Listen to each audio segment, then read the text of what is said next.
Yes, Kenya. Tamu sana, tamu sana, tamu sana, yes.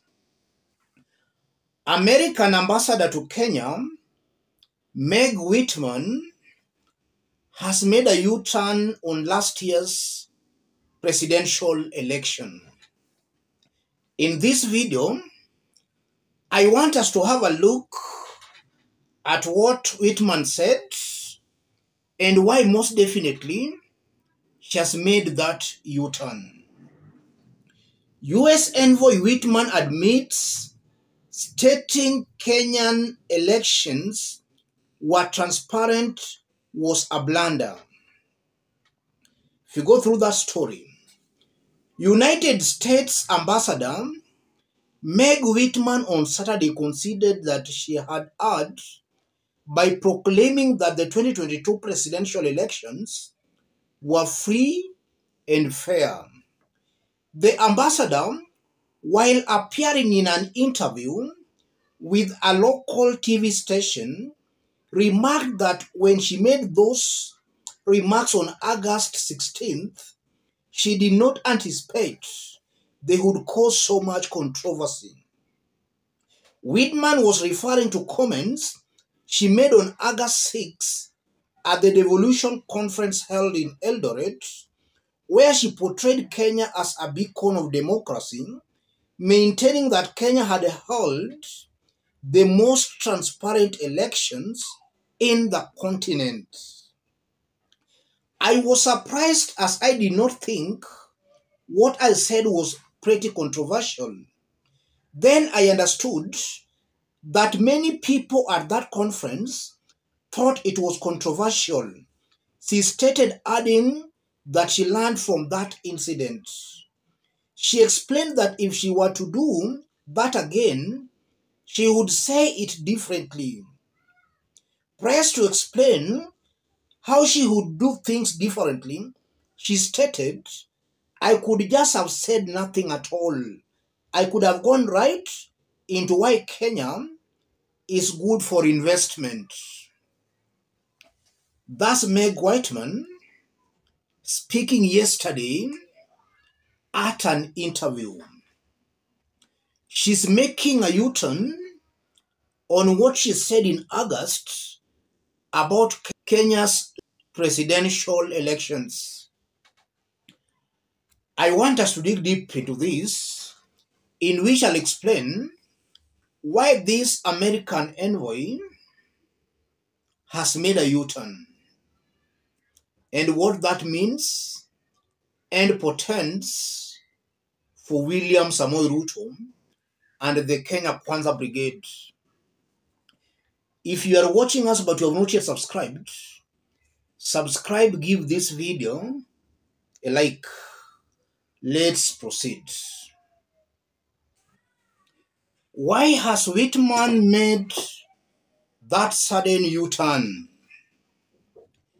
The first reason, it might be possible that the Biden administration has called the rogue ambassador to order, because from her recent pronouncements, it's clear Meg Whitman was going rogue.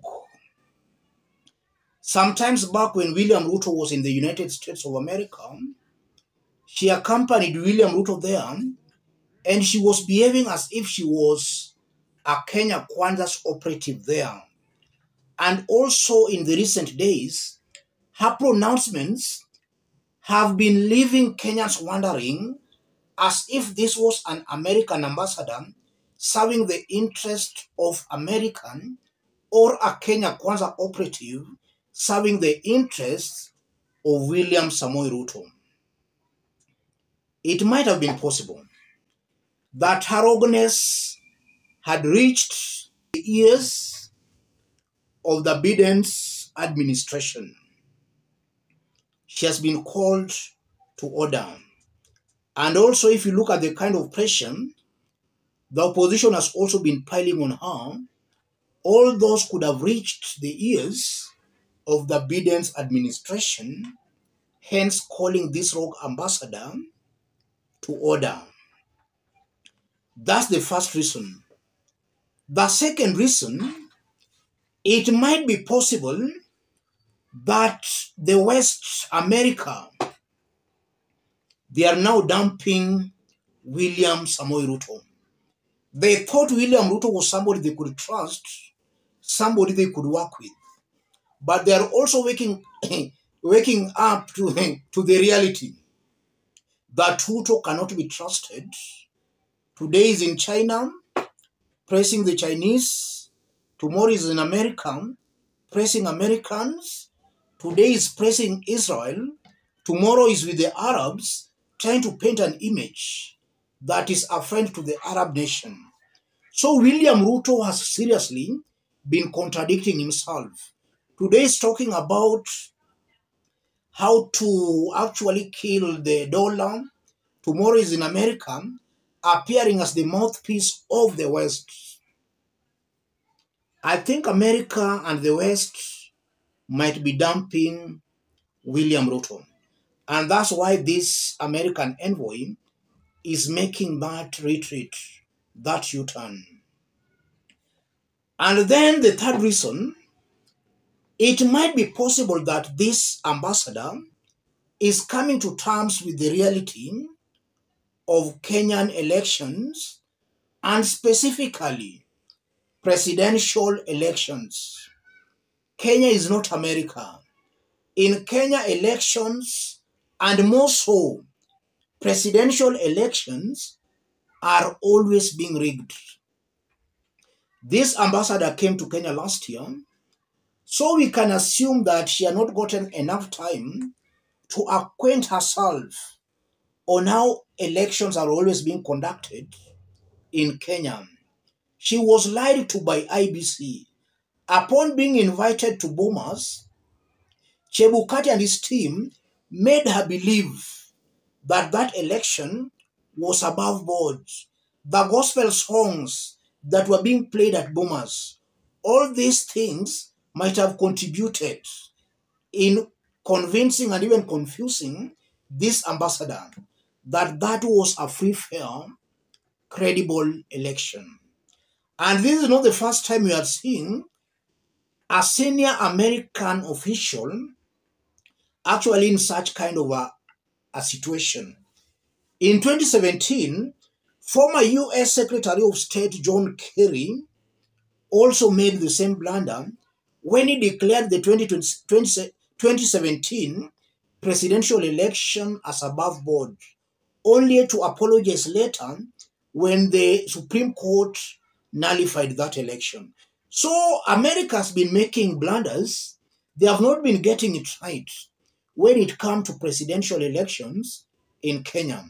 They are always not very much informed, or if at all they are informed, they have been sanctioning all those injustices as far as elections are concerned in Kenya. This ambassador might be waking up to that reality of Kenyan presidential election. And then something also coming out very clearly. If you look at William Ruto's popularity now, Ruto is very unpopular on the ground. There is a lot of pressure from the ground, pressure against Ruto. This American ambassador is just trying to identify with the people, the majority. And maybe she's asking herself a very simple question. A president who was popularly elected just 1 year ago, how comes that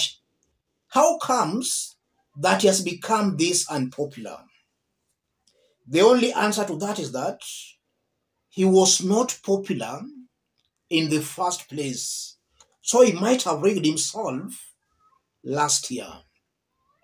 I think these are the factors that might have influenced that change of heart and why this Meg Whitman has made that U-turn. And this spells doom for William Ruto, in that William Ruto has been trying to project an image of a leader who is internationally accepted. But with this new revelation, we might see William Ruto going to be isolated internationally and even locally. And that will actually work against William Ruto in trying to achieve some of the objectives, political and economic objectives, he has all along been trying to achieve. Let me stop it there, ladies and gentlemen. If you are watching us and you feel you want to support our forum, for the forum to continue becoming strong and stronger, contact me through that number below, or feel free to channel your support to that number. Let's meet in our next analysis. Thank you. God bless you. God bless Kenya.